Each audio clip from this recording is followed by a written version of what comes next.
Hello नमस्कार, मैं हूं नीरज कुमार और आप देख रहे हैं मोबाइल न्यूज 24। वक्त हो गया है दिन भर के बड़ी खबरों की। बांग्लादेश की अंतरिम सरकार के प्रमुख मोहम्मद यूनिस ने रविवार को दक्षिण एशिया में रह रहे रोहिंग्या मुसलमानों के लिए तेजी से पुनर्वास का ऐलान किया। इससे भारत में रह रहे लाखों रोहिंग्या मुसलमानों को फिर से बांग्लादेश भेजने की मुहिम तेज हो सकती है। मोहम्मद यूनिस ने कहा कि म्यांमार और उसकी सीमा से सटे राज्यों में लगातार बढ़ रही हिंसा से बचाने के लिए यह फैसला लिया है। कानपुर में कालिंदी एक्सप्रेस को पलटाने की कोशिश के बीच एक बड़ा खुलासा हुआ है, जहां पिछले एक हफ्ते के अंदर 4 बार ट्रेनों को पलटाने की कोशिश की गई। बता दें कि पाकिस्तान के आतंकी फरहतुल्लाह घोरी ने हाल में ही एक वीडियो जारी किया था। इस वीडियो में उसने अपने फॉलोअर से बड़े स्तर पर ट्रेनों को पटरी से डीरेल करने के खातिर उकसाया था। वहीं अब एनआईए ने कहा है कि कानपुर में कालिंदी एक्सप्रेस की पटरी पर सिलेंडर के अलावा पेट्रोल और माचिस भी मिले। गहरी साजिश की ओर यह इशारा करता है। बता दें कि राजस्थान के अजमेर में भी ऐसा ही हादसा होते होते बच गया। मलेशिया में छिपा हुआ भगोड़ा जाकिर नायक वक्फ संशोधन विधेयक को हथियार के तौर पर इस्तेमाल करके भारत के मुसलमानों को भड़काने की साजिश रच रहा है। उसने कहा है कि देश के मुसलमानों को वक्फ संशोधन विधेयक को अस्वीकार करना चाहिए और इसका विरोध करना चाहिए। इसी को लेकर एक सोशल मीडिया पर वीडियो वायरल हो रहा है, जिसमें स्पीकर से कुछ मुस्लिम संगठन के लोग गली गली में प्रचार करते दिख रहे हैं कि वक्फ संशोधन विधेयक आने के बाद मुसलमानों को कब्रिस्तानों और मस्जिदों पर भी हक छोड़ना पड़ेगा। अबू धाबी के क्राउन प्रिंस शेख खालिद बिन मोहम्मद बिन जायद अल नहयान ने अपनी भारत यात्रा के दौरान भारत को बड़ी सौगात दी है, जिससे पेट्रोलियम के कच्चे पदार्थ की अब भारत को कमी नहीं होगी। इस दौरान भारत और संयुक्त अरब अमीरात ने 4 समझौतों पर हस्ताक्षर किए हैं। प्रधानमंत्री नरेंद्र मोदी से मुलाकात के दौरान क्राउन प्रिंस ने रणनीतिक संबंधों को बढ़ावा देने पर जोर भी दिया, जिससे अब भारत को कच्चे तेल पर किसी एक देश से निर्भरता पर आजादी मिलेगी। सुप्रीम कोर्ट उस याचिका पर विचार करने को तैयार हो गई है जिसमें डेरा सच्चा सौदा के प्रमुख गुरमीत राम रहीम सिंह को रंजीत सिंह हत्या मामले में बरी कर दिया गया था। इस मामले पर हाईकोर्ट ने विशेष सीबीआई अदालत द्वारा दिए गए फैसले को रद्द कर दिया था और राम रहीम सहित 4 अन्य आरोपियों को बरी कर दिया था। अब इस मामले पर सुप्रीम कोर्ट में 15 अक्टूबर को सुनवाई हो सकती है। दोस्तों, आगे बढ़ने से पहले आपसे रिक्वेस्ट है कि अगर आपने अभी तक इस न्यूज को लाइक और कमेंट नहीं किया है तो प्लीज लाइक और कमेंट कर दीजिए, क्योंकि आपके लाइक और कमेंट का मैं कब से इंतजार कर रहा हूं। और जैसा कि आपको पता है कि कमेंट करने वाले लोगों के नाम हम न्यूज के लास्ट में बताते हैं, इसलिए न्यूज को लास्ट तक जरूर देखिए।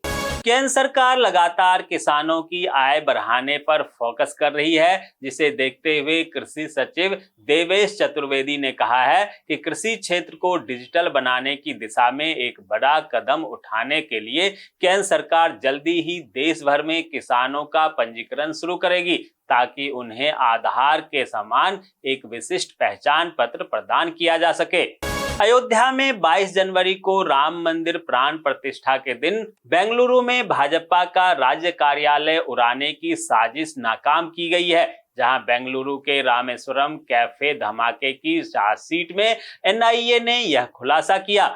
रक्षा क्षेत्र में आत्मनिर्भरता की तरफ देश ने एक और कदम बढ़ाया है, जहां रक्षा मंत्रालय ने लड़ाकू विमान सुखोई 30 MKI के 240 एरो इंजन की खरीद के लिए सार्वजनिक क्षेत्र की aerospace company Hindustan aeronautics limited HAL के साथ 26,000 करोड़ रुपए का समझौता किया है। एरो इंजन का निर्माण HAL के कोरापुट डिवीजन द्वारा किया जाएगा।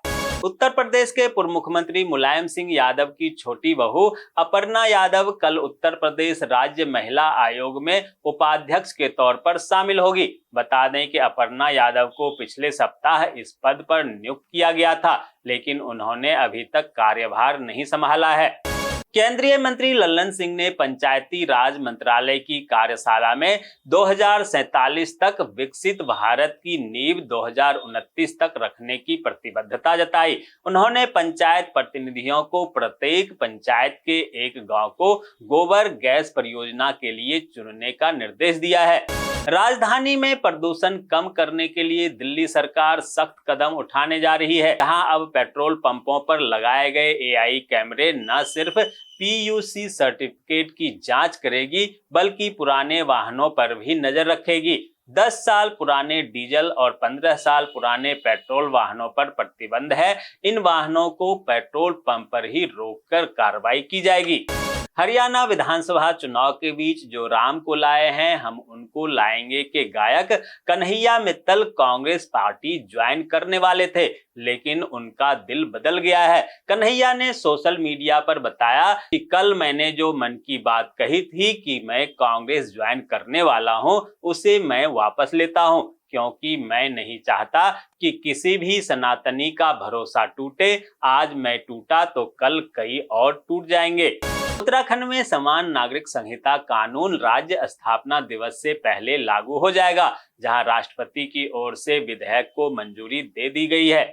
झारखंड और बिहार के बीच जल्दी ही नई वंदे भारत एक्सप्रेस चलाई जाएगी। यह ट्रेन टाटानगर से पटना के लिए चलेगी। इस ट्रेन का तकनीकी ट्रायल रन पूरा कर लिया गया है। यह ट्रेन मंगलवार सुबह टाटानगर से चलकर बोकारो होते हुए पटना पहुंचेगी और टाटानगर पटना का सफर मात्र 6 घंटे 50 मिनट में पूरा होगी। छत्तीसगढ़ में महिला सुरक्षा को लेकर महिला कांग्रेस ने मुख्यमंत्री निवास का घेराव किया। इस दौरान पुलिस ने कांग्रेस नेत्रियों को बैरिकेड्स लगाकर रोका। इस पर पुलिस और कांग्रेसी कार्यकर्ताओं के बीच धक्का मुक्की भी हुई। शिमला के संजौली में अवैध मस्जिद के खिलाफ पहले से ही विरोध प्रदर्शन चल रहे हैं। वहीं अब मंडी में कथित तौर पर अवैध मस्जिद के खिलाफ लोग सड़कों पर उतर आए हैं, जहां हिंदू संगठनों ने नगर निगम को 2 दिन के अंदर अवैध निर्माण को गिराने का अल्टीमेटम दिया है। जम्मू कश्मीर विधानसभा चुनाव के बीच रक्षा मंत्री राजनाथ सिंह के बयान पर नेशनल कॉन्फ्रेंस के उपाध्यक्ष उमर अब्दुल्ला ने पलटवार किया। अब्दुल्ला ने कहा कि गृह मंत्री अमित शाह और रक्षा मंत्री राजनाथ सिंह दोनों अलग अलग बातें कर रहे हैं। ऐसे में दोनों में सही किसको माना जाए? भाजपा नेताओं को जम्मू कश्मीर आकर सच्चाई बतानी चाहिए। ओवरलोडिंग पर रोक लगाने समेत अन्य मांगों को लेकर जहां ट्रक एसोसिएशन के हड़ताल के घोषणा से पश्चिम बंगाल में दुर्गा पूजा और अन्य त्योहारों से संबंधित सामानों की आपूर्ति में बाधा आ सकती है। महाराष्ट्र भाजपा अध्यक्ष चंद्रशेखर बावनकुले के बेटे की तेज रफ्तार लग्जरी ऑडी कार ने रामपुर के रामदास पेठ इलाके में कथित तौर पर कई वाहनों को टक्कर मार दी। अब इस पर चंद्रशेखर ने कहा कि दोषियों के खिलाफ उचित कार्रवाई की जानी चाहिए। गुजरात के कच्छ में रहस्यमयी बीमारी का आक्रमण हो गया है, जहां कच्छ में 6 दिन के अंदर 15 लोगों की मौत हो गई की वजह अभी तक पता नहीं चल पाई है। वहीं 6 गांवों में 27 स्वास्थ्य टीमों को तैनात किया गया है। राजस्थान में आरपीएससी के पुनर्गठन की मांग तेज हो गई है, जहां कांग्रेस पार्टी ने राज्य की भजनलाल सरकार से इसके पुनर्गठन की मांग की। कांग्रेसी नेता प्रताप सिंह खाचरियावास ने कहा है कि बीजेपी के मैनिफेस्टो में आरपीएससी के पुनर्गठन की बात कही गई थी, लेकिन वर्तमान की बीजेपी सरकार जनता से किए अपने वादे से मुकर गई है और विदेश यात्राओं में व्यस्त है। आरआरबी एनटीपीसी के 11,558 रिक्त पदों पर भर्ती के लिए आवेदन लिंक 14 सितंबर से शुरू हो जाएगा, जहां उम्मीदवार 13 अक्टूबर तक ऑफिशियल वेबसाइट indianrailway.gov.in पर जाकर आवेदन कर सकते हैं। दोस्तों, मैं देख पा रहा हूं कि आप में से बहुत सारे लोगों ने इस न्यूज को लाइक किया है और कमेंट भी किया है, लेकिन अभी भी कुछ लोग बाकी हैं जिन्होंने न्यूज को लाइक और कमेंट नहीं किया है। उनसे भी आग्रह है कि प्लीज प्लीज प्लीज वे भी न्यूज को लाइक कर दें, कमेंट कर दें, साथ में शेयर भी कर दें।